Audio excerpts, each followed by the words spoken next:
अध्यक्ष हरि ढकाल। सम्माननीय सभामुख महोदय, सर्वसाधारण नागरिकलाई अहिले एलपी ग्यास किन्नमा समस्या परेको छ। व्यवसायीहरूले 1.75% कमिसन बढाएर 5% कमिसन पुर्याउनु पर्यो भन्ने माग राखेका छन्।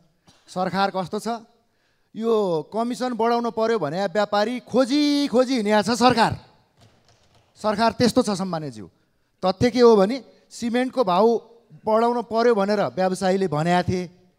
अनि साँच्ची आज त उद्योग मन्त्री पनि हुनुहुन्छ है क्या हो यहीँ। उद्योग मन्त्रीज्यूलाई सार्वजनिक लेखा समितिबाट निर्देशन गए होइन यो सिमेन्टको मूल्य घटाउनु पर्यो भनेर कति दिन भयो मन्त्रीज्यू?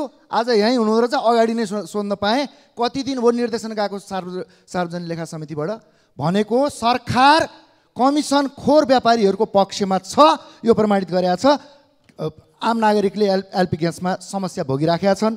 म यो व्यवसायी अनि त्यस पछाडि ढुवानीकर्ता विक्रेता बीचमा जति पनि विवादहरू निक्लिन्छ यसको मार सधैँ आम उपभोक्ताले खेप्नु परेको छ। म सरकारको गम्भीर ध्यानाकर्षण गराउन चाहन्छु। अर्को विषय, कति वर्ष भयो घर घरमा ग्यासको पाइप पुर्याउने भने मैले मात्रै सुने हो कि यहाँ भामान्यज्यूहरूले पनि सुन्नुभयो? 10 वर्ष जति त भएछ त। अनि जसले बिजुली चुलोसम्म पुर्याउने नीतिहरू बनाउँदै थियो, चुलोमा बिजुलीको उपभोक्ता बढाउने नीति बनाउँदै थियो, उसलाई चाहिँ सरकार कारबाही गर्न एकदम तम तयार भएर हात धोएर लागेको छ।